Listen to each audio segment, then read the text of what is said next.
Good morning, students. I would like to welcome all of you to 10th Standard English class. Hope all of you are safe and healthy.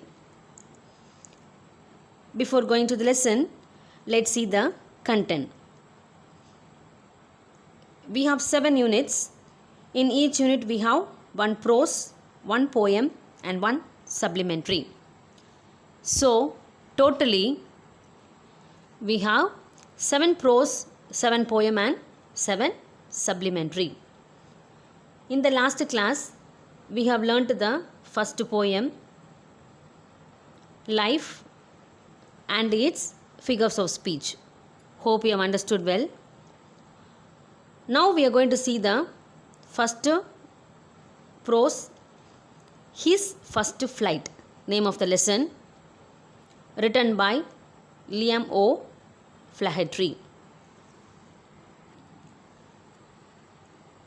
First, we'll see about the author. Liam O. Flaherty, 1896 to 1984, was an Irish novelist and short story writer and a major figure in the Irish literary Renaissance. He was a founding member of the Communist Party of Ireland, a native Irish speaker from the Gaeltacht. O'Flaherty wrote almost exclusively in English, except for a small number of short stories in the Irish language. He spent most of his time in traveling and lived comfortably and quietly outside the spotlight. That's about the author. Students, now we'll see the summary of the lesson.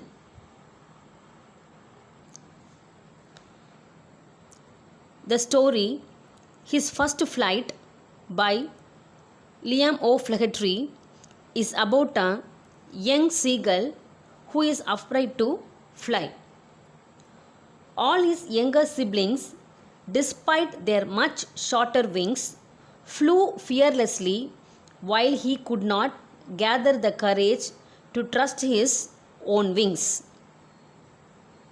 The young seagull became sad when he saw his parents perfecting his younger siblings in the art of flying. His parents scold and taunt him for not even trying. They even call him a coward. They tell him a lot to at least try and also threaten him to leave him alone and angry if he does not. The following day, he is left in isolation, and upon feeling hungry, he tries to seek the attention of his family members. Only his mother, who is withering a fish is an attempt to eat it, notices his son. The young seagull cries out of starvation, hoping his mother would help him. On seeing his mother come to him with the fish, he gets excited. But on noticing that his mother stopped midway, he gets maddened out of hunger and takes a dive at the fish, forgetting for a moment that he is afraid to fly. Finally, he took his first flight.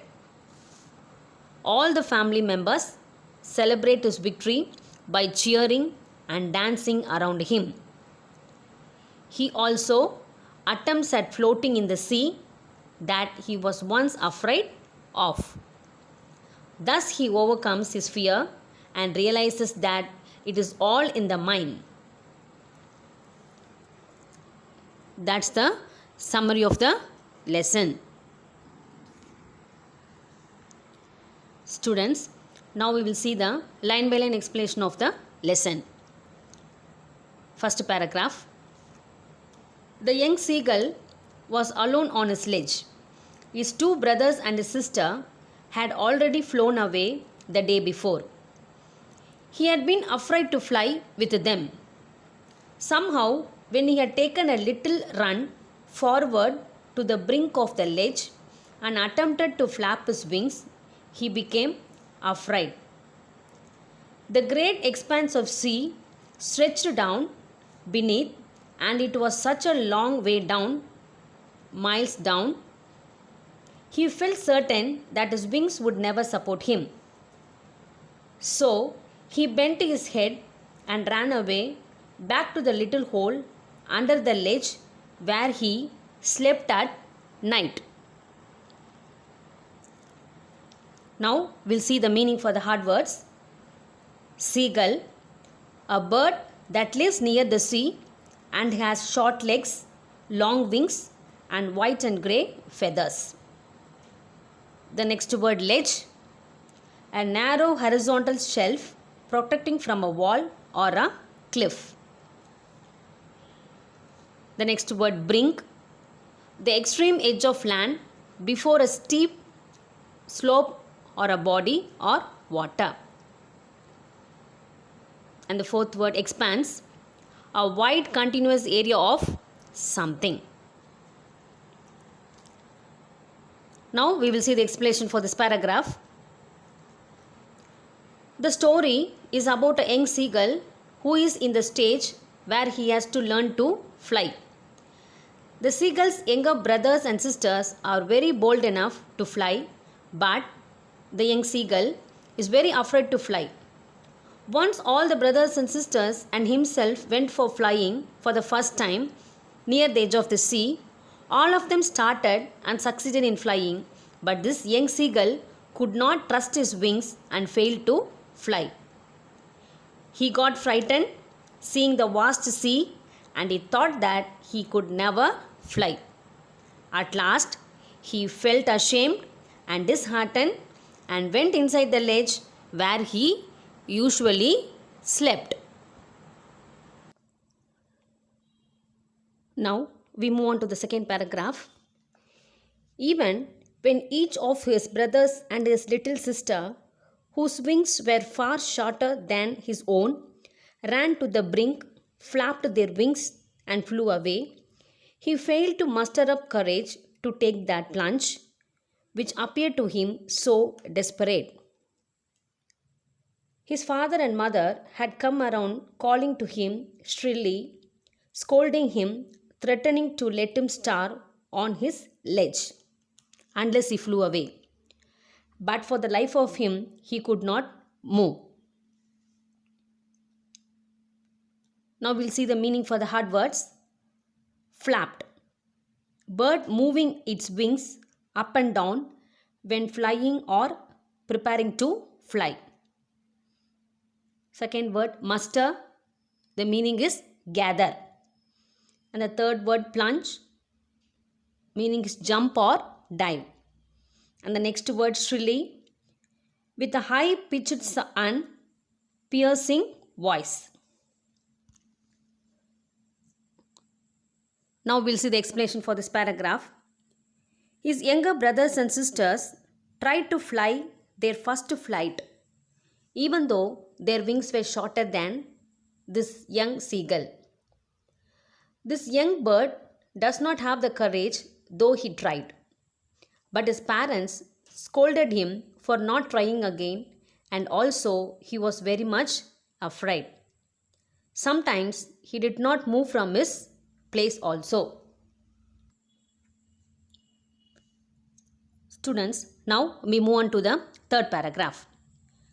That was 24 hours ago. Since then, nobody had come near him.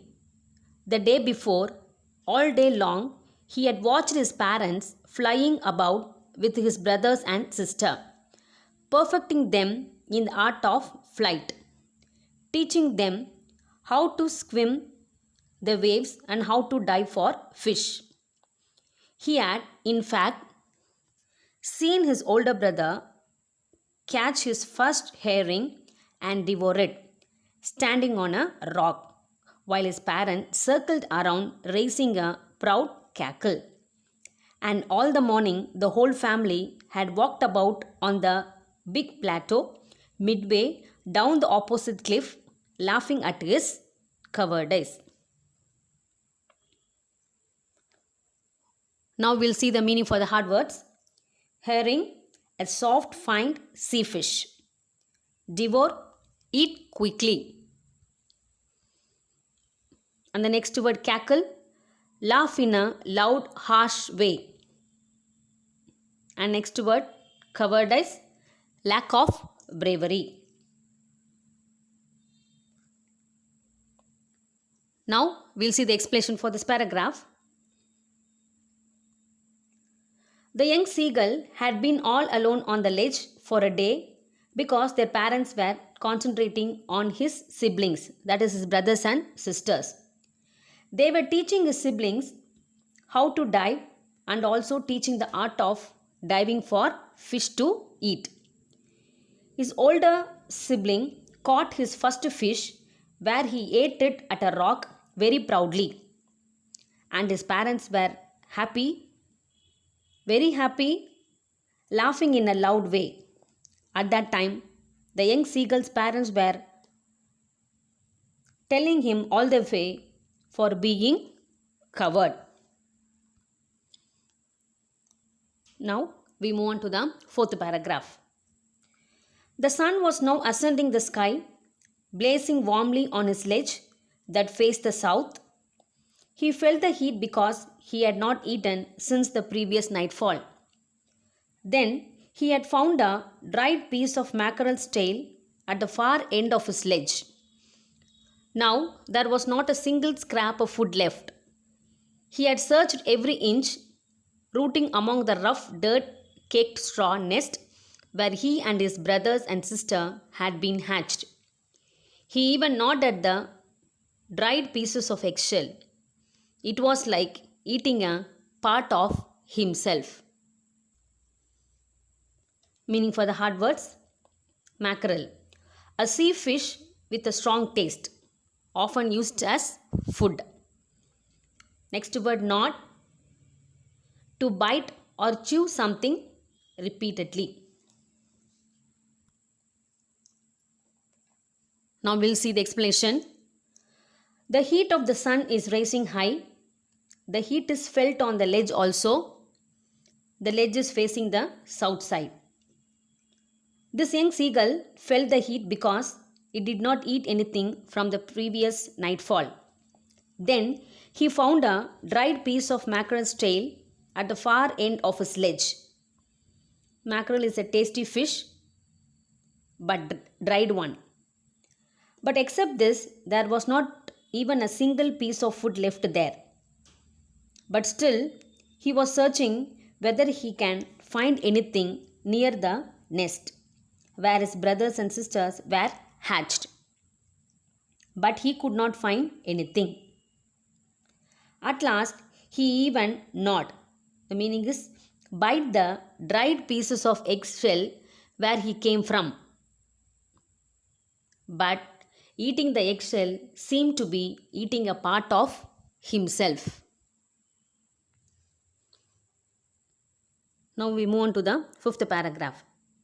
He then trotted back and forth from one end of the ledge to the other, his long grey legs stepping daintily, trying to find some means of reaching his parents without having to fly. But on each side of him, the ledge ended in a sheer fall of precipice, with the sea beneath. And between him and his parents, there was a deep, wide crack. Meaning for the hard words, trot, to run at a moderate pace with short steps. Meaning for precipice, a very steep side of a cliff or a mountain. Explanation.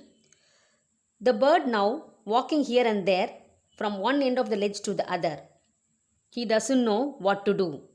His long grey hair, that is legs, stepping here and there. He was thinking how to reach his parents without flying. But the bird is standing on the precipice, that is on a very steep side of a mountain. And when he sees down, it is a very large sea. He doesn't know what to do. Between him and his parents, there was a deep white crack and he doesn't know how to go to his parents. Students, hope you have understood till this. Remaining lesson we will see in the second video. Thank you, students.